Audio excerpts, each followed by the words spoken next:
Praise the Lord, hallelujah. परमेश्वर की स्तुति हो। आइए हम बाइबल स्टडी का पार्ट 2 में चलेंगे और आगे बढ़ने से पहले हम प्रार्थना में जाएंगे। Yes Lord Jesus, hallelujah hallelujah hallelujah. महान सामर्थ्य प्यारे परमेश्वर, दयालु पिता, हम तेरे पवित्र चरणों में आते हैं प्रभु, और आपसे विनती करते मेरे खुदावंद, जितने भी भाई बहन खुदावंद इस वीडियो के माध्यम से तेरे वचन को स्टडी करते मेरे प्रभु, आप प्रत्येक को आशीषित करें यीशु के नाम में, आमीन। हालेलुया। सबसे पहले मेरे प्रियो एक चीज़ है, हम और आप तो इसको स्टडी कर ही रहे हैं। आपके मोबाइल पर जितने भी नंबर हुआ करें, आप उनको भी ये वीडियो सेंड कर दिया करें और उनसे रिक्वेस्ट करें कि इस सेवकाई को आगे बढ़ाने में मदद करें, है ना। एक दूसरे को फैलाएं, इसको सेंड करें, शेयर करें और चैनल को सब्सक्राइब जरूर करें, बेल आइकन जरूर दबाएं, लाइक करें, कमेंट जरूर करें। हालेलुया। क्योंकि क्या है कि ये परमेश्वर का मन्ना है जो सभी को मिलना चाहिए, है ना। हमें प्रभु की खिदमत का मौका परमेश्वर ने दिया है, तो ज़रूरी है कि हम दूसरों को भी इसमें शामिल करें। पहले पार्ट में मैं बहुत जल्दी से आपको रिमाइंड कराऊंगा। पहले पार्ट में हमने देखा कि पृथ्वी ज्योति बेडोल और सुनसान पड़ी थी। यानी कि यदि आज हमारा जीवन अकेलेपन में है, सुनसान है, बेडोल है, अशांत है, व्याकुलता में है, तो हमें परमेश्वर को पुकारना है। और परमेश्वर आदम की तरह, उसे डिक्टो आदम की तरह अपनी तरह बनाएगा, यदन की तरह खूबसूरत और सुंदर बनाएगा। ये परमेश्वर का कमिटमेंट है। और हम और आप का एक ही फर्ज बनता है कि हम हर क्षेत्र में, कैसी भी परिस्थिति क्यों ना हो, हम परमेश्वर को पुकारें। और परमेश्वर को जब हम पुकारेंगे तो परमेश्वर कभी भी हमें अकेला और तन्हा नहीं छोड़ेगा। देख नहीं सकता, जिस तरह से उसने आदम के लिए हव्वा का इंतज़ाम किया, उसी तरह परमेश्वर हमारे जीवन में जिस चीज़ की भी कमी होगी, परमेश्वर हमें मेरे प्रिय उदास नहीं देख पाएगा, वो उस कमी को पूरा करेगा। आमीन, हालेलुया। तो ये था पहला भाग जो मैंने रिमाइंड कराया आपको, और इसमें बड़ी खूबसूरत चीज़ें थी। देखें आप कि परमेश्वर ने संसार की सृष्टि की, संसार को सुंदर बनाया, आदम को बनाया, आदम को अपनी समानता में यानी कि अपने जैसा बनाया। उसके लिए हव्वा, उसकी पत्नी का इंतज़ाम किया, उन्हें आशीष दी। और आदम इतना खुश हुआ, इतना एक्साइटेड हुआ कि आदम ने एक बड़ा सुंदर गीत गाया उस समय पर। आप समझ सकते कौन सा गीत था। उत्पत्ति उसके 2 में आप देखोगे, आदम को जब पता चला कि ये मेरे लिए परमेश्वर ने दी है, आदम खुश हुआ और बहुत एक्साइटेड होकर उसने गीत गाया। उसने कहा, आदम ने कहा, ये मेरे हड्डी में की हड्डी और मेरे मांस में का मांस है। हालेलुया। अब आदम का अकेलापन और आदम की जो उदासी थी वो दूर हो गई, और आदम को परमेश्वर के द्वारा दी हुई एक संगनी, एक जीवन साथी मिली, और आदम आनंदित हुआ। आगे चलेंगे, उत्पत्ति 3 उसका 8 में आदम और हव्वा का अब यहाँ छिपना देखेंगे। हमने क्या देखा कि परमेश्वर ने कहा कि जिस दिन तुम ये फल खाओगे उस दिन तुम मर जाओगे। उसके अपोजिट शैतान ने हव्वा से कहा, तुम निश्चय ना मरोगे, परंतु परमेश्वर जानता है जिस दिन तुम ये फल खा लोगे तुम्हें ज्ञान हो जाएगा और तुम परमेश्वर के समान हो जाओगे। हालेलुया। मेरे मित्र, यहाँ समझने की चीज़ है, फल खाया, आज्ञा का उल्लंघन किया, नो प्रॉब्लम, लेकिन अपने अंदर ये घमंड पैदा करना, ये सोचना कि हम परमेश्वर के समान हो जाएंगे, ये पाप है। और ये एक बड़ा पाप शैतान ने हव्वा से कराया और हव्वा ने आदम से कराया। और इस पाप ने उनके जीवन में इंटर करते ही उनके जीवन को तहस नहस कर दिया। पति पत्नी का जो प्यार था, जो उनके जीवन की शांति थी, उसे अशांति में बदल दिया। पति पत्नी का जो प्यार था उसे झगड़े में बदल दिया। इस चीज को आपको सीखना बहुत जरूरी है। शैतान ने हव्वा को भरमाया। शैतान जानता था आदम को मैं नहीं भरमा सकता, और हव्वा ने आदम को भरमाया, क्योंकि वो उसकी पत्नी थी, वो एक तन और एक मन थे। ऐसा हो ही नहीं सकता कि आदम हव्वा का कहना ना माने। और ये मित्रों आज भी चला आ रहा है। ऐसा हो ही नहीं सकता कि पति पत्नी का कहना ना माने, चाहे बेशक उसे बाद में पछतावा हो। ये परमेश्वर की प्लानिंग है।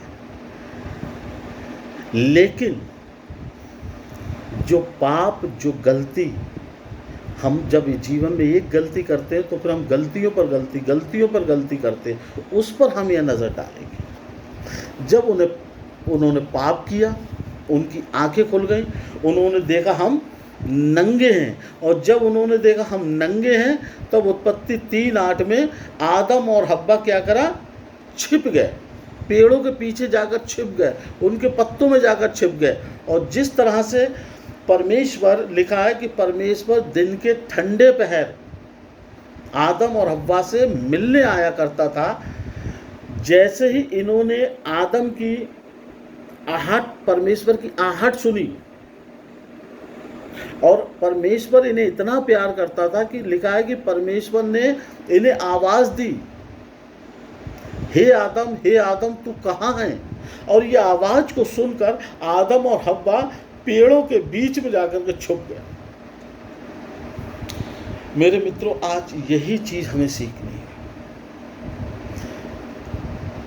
हमारे जीवनों से गलती होना कोई बड़ी बात नहीं,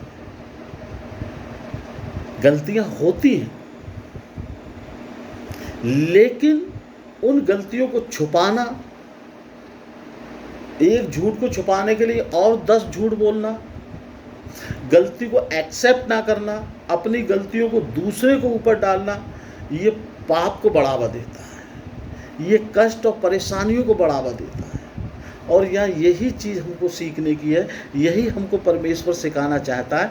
परमेश्वर ने जैसे ही आदम को आवाज़ दी, हे आदम तू कहाँ है? तुरंत परमेश्वर की आवाज़ सुनकर आदम और हव्वा को चाहिए था कि वो परमेश्वर के चरणों में आके गिरते, परमेश्वर से क्षमा मांगते, और परमेश्वर उन्हें माफ़ करता। आमीन। एक पिता अपने बच्चों को कभी भी मृत्यु दंड नहीं दे सकता। हम और आप भी संसार में हैं, हम फील करके देख सकते हैं। हमारे बच्चे या हम अपने पेरेंट्स के सामने कितनी भी बड़ी गलती कर दें, कितनी बड़ी गलती कर दें, पेरेंट्स नाराज़ होंगे, कुछ उल्टा सीधा कहेंगे, लेकिन हमें जान से नहीं मारेंगे। लेकिन मेरे मित्रों, यही है वचन की स्टडी के लिए मैं यही बोलता हूँ। यहाँ किसने किया? परमेश्वर ने जब इन्हें आवाज़ दी, हे आदम तू कहाँ है, तो इन्होंने परमेश्वर से क्षमा नहीं मांगी, परमेश्वर के सामने अपनी गलती को एक्सेप्ट नहीं किया, परंतु और ये छुप गए। जब इन्होंने कहा कि हम नंगे हैं, 11 आयत में देखिए, 3:11 में, पर इन्होंने कहा कि हम नंगे हैं और हम पेड़ में पीछे छुपे हुए हैं। परमेश्वर ने 3:11 में इनसे कहा, किसने तुझे बताया कि तुम नंगे हो? समझ रहे हैं आप थोड़ा सा ठहरिए और इमेजिन करिए, सोचिए, एक हमारा महान परमेश्वर, हमारा सर्वशक्तिमान परमेश्वर, जिसे हर एक पल की खबर है, हर एक चीज की खबर है, क्या उसे ये बताया जाएगा कि आदम ने पाप कर दिया और आदम नंगा है? परमेश्वर से कुछ भी छुपा नहीं है। परमेश्वर को पता चल गया इससे पीछे अगर आप जाएं तब परमेश्वर ने कभी भी आवाज़ नहीं दी आदम और हव्वा को। लिखा है कि परमेश्वर ठंडे पहर आदम और हव्वा से मिलने जाया करता था। लेकिन इस बार परमेश्वर ने आवाज़ सिर्फ इसलिए दी कि जब परमेश्वर आवाज़ देगा तो आदम और हव्वा उसके पैरों में आएंगे, गिड़गिड़ाएंगे, रोएंगे, अपनी गलती एक्सेप्ट करेंगे, उससे क्षमा मांगेंगे। और परमेश्वर ने फील कर रखा था, सोच रखा था, डिसाइड कर रखा था कि ये मुझसे अपनी गलती की क्षमा मांगेंगे और मैं इन्हें क्षमा कर दूंगा। आमीन। कितनी प्यारी प्लानिंग थी परमेश्वर। लेकिन यकायक यहाँ ऐसा हुआ कि परमेश्वर ने जो सोचा उससे विपरीत हुआ। विपरीत क्या हुआ? इन्होंने कहा कि ये छिपे रहे और इन्होंने कहा कि हम नंगे हैं। परमेश्वर ने कहा किसने तुझे बताया कि तुम नंगे हो? और यहाँ से सिलसिला शुरू हो गया और बड़ा जबरदस्त सिलसिला शुरू हुआ आरोपों का। देखिए 12 में लिखा है, आदम तुरंत बोलता है, जिस स्त्री को तूने मेरे संग रहने को दिया उसने मुझे वो फल खिला दिया। यहां आदम ने अपनी गलती एक्सेप्ट नहीं की, परंतु वो परमेश्वर को गलत ठहरा रहा है कि जिस स्त्री को तूने मुझे रहने के लिए दिया उसी ने मुझे वो फल खिला दिया। और 13 में अगर आप देखें तो लिखा है, यहोवा परमेश्वर ने स्त्री से कहा, तूने ये क्या किया? तूने ये क्या किया? स्त्री ने आगे बढ़ाया, स्त्री ने कहा, उस सर्प ने मुझे बहका दिया। आमीन। ध्यान दीजिए मित्रों, यहां से जो पति पत्नी का जो प्यार था, अभी अभी जो मैंने आपको बताया, आदम ने बड़े झूम के बड़ी खुशी से गीत गाया कि ये मेरे हड्डी में की हड्डी और मेरे मांस में का मांस है। शैतान ने इंटर करते ही इनकी लाइफ में इनके उस प्यार को ख़त्म कर दिया। अब इनका जीवन कहाँ हो गया? एक दूसरे पर आरोप। अब आदम कह रहा है कि ये फल मुझे इस स्त्री ने खिलाया जो तूने मुझे दी रहने के लिए, और स्त्री कह रही है, परमेश्वर ये फल मुझे उस सर्प ने खाने के लिए दिया और मैं बहक गई, उसने मुझे बहकाया। सेम सिचुएशन ये हमारी फैमिली में होती है। अगर हमारे बच्चे आपस में लड़ रहे हैं, यदि घर में कोई बर्तन भी गिर गए तो कोई बच्चा ये एक्सेप्ट नहीं करेगा कि मेरा पैर लग गया या मेरा हाथ लग गया। वो बच्चा कहेगा नहीं, ये अंधी है, ये बिना देखे मुझसे टकरा गई, है ना। वो कहेगा इसने हाथ यूं मार दिया और ये सब कुछ गिर गया। कोई अपनी गलती एक्सेप्ट नहीं करेगा। अगर गलती एक्सेप्ट करे तो बात वहीं के वहीं समाप्त हो सकती है। लेकिन ये शैतान का दिया हुआ फल है जो आज भी बाइबल से निकलकर मेरे और आपके घरों में कार्य करता है, मेरे और आपके जीवनों में कार्य करता है। और इनकी इस बड़ी गलती को आप देखिए कितनी बड़ी सजा के रूप में भुगतना पड़ गया। स्त्री ने कहा मुझे उस सर्प ने दिया है, और यहाँ से परमेश्वर दुखी हो गया। और जैसा मैं बार बार बताता हूँ आपको मेरे मित्रों, हमारे रोने, हमारे गाने, हमारे प्रार्थना का जो एक टाइम पीरियड होता है वो निकल गया। आदम और हव्वा का जो प्रार्थना का जो पीरियड था, परमेश्वर के सामने रोते और गिड़गिड़ाते और प्रार्थना करते और विनती करते और पिता इन्हें क्षमा करता, वो पीरियड अब निकल चुका। अब न्याय का समय आया। और न्याय का समय कैसा आया? परमेश्वर ने आदम से नंबर लगाया, क्योंकि रिस्पॉन्सिबिलिटी आदम को दी थी। आदम से कहा, उत्पत्ति 3 उसके 17 आयत में आप पढ़िए, उसने कहा तूने जो अपनी पत्नी की बात सुनी इसलिए भूमि तेरे लिए श्रापित होगी। हालेलुया। अभी तक का जीवन परमेश्वर के साथ का जीवन था, आनंदित जीवन था, खुशियों से भरा हुआ जीवन था, कोई काम नहीं करना था। परमेश्वर ने यदन की वाटिका में उनको रखा और उनसे कहा तुम क्या करो, यहाँ काम करो, इसकी देखभाल करो, जो कुछ तुम्हें पसंद आए उसे खाओ पियो और आनंद मना। लेकिन अब परमेश्वर कह रहा है कि तूने जो अपनी पत्नी का कहना माना, तेरे कहना मानने के कारण तेरे लिए ये भूमि श्रापित होगी। तू इस भूमि में हल चलाएगा, तू इसमें फसल उगाएगा, तू इसमें बीज डालेगा, लेकिन ये भूमि तेरे लिए ऊंट और कटारे उगाएगी।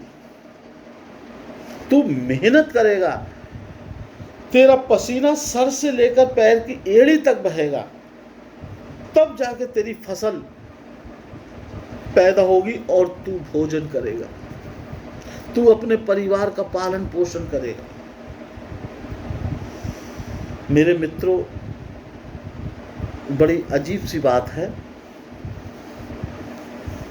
आज भी ये सिलसिला है कि हम आंख बंद करके अपनी पत्नियों का कहना मानते हैं, अपनी पत्नियों की हर बात पर भरोसा करते हैं, चाहे घर में कलेश ही क्यों ना हो जाए, लेकिन वचन की रोशनी में हमें चलना है।